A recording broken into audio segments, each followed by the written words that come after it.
So if you really want to know what's my motivation for doing all of this stuff, putting these videos out there, talking to you, giving you candid inside access into my business, it's because most people who talk about real estate investing are full of shit.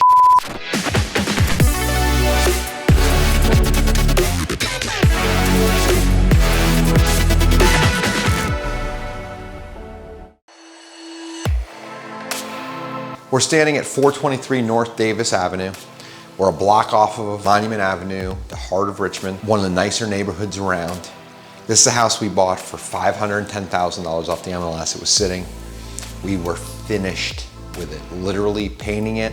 The mulch and the landscaping was in, and somehow we had a fire.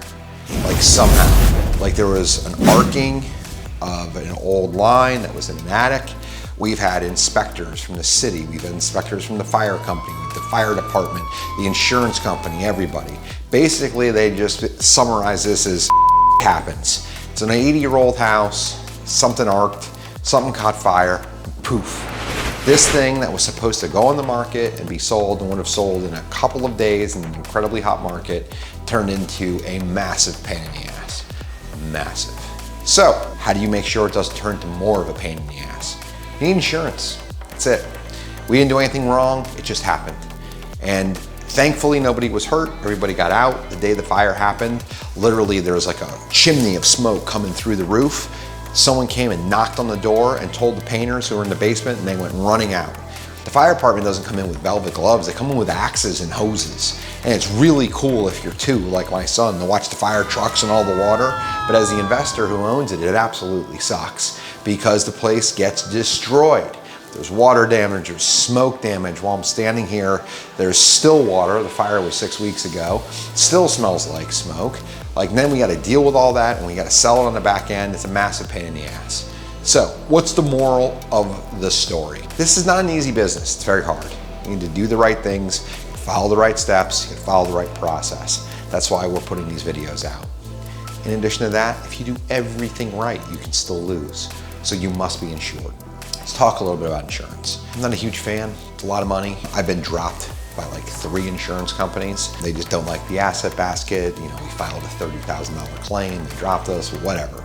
It's a necessary evil.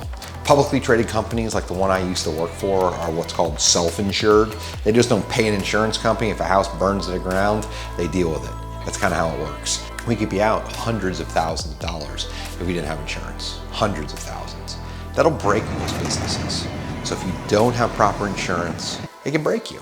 So be properly insured, do your due diligence, do it the right way, get an insurance agent in town who understands what you do in your asset basket, who sits down with you, treats you like a human being, who makes sure that you are properly insured, you have proper collateralization, you have proper things against different entities. Insurance is really important. It's a big deal. So that's it. I wish this was a more uplifting video. I wish we could show you beautiful afters. Instead, we get to show you crappy befores, crappy afters, and then we get to do it all over again at some point once we've settled this with the insurance company. That's the moral of the story. Do everything right and make sure you have insurance and make sure you're insured for the right amounts. All right, that's it. Hope this helped. If you like what we say and how we say it, please go to frankcava.com, click the link, and you can get access to free webinars, all kinds of goodies that we give you absolutely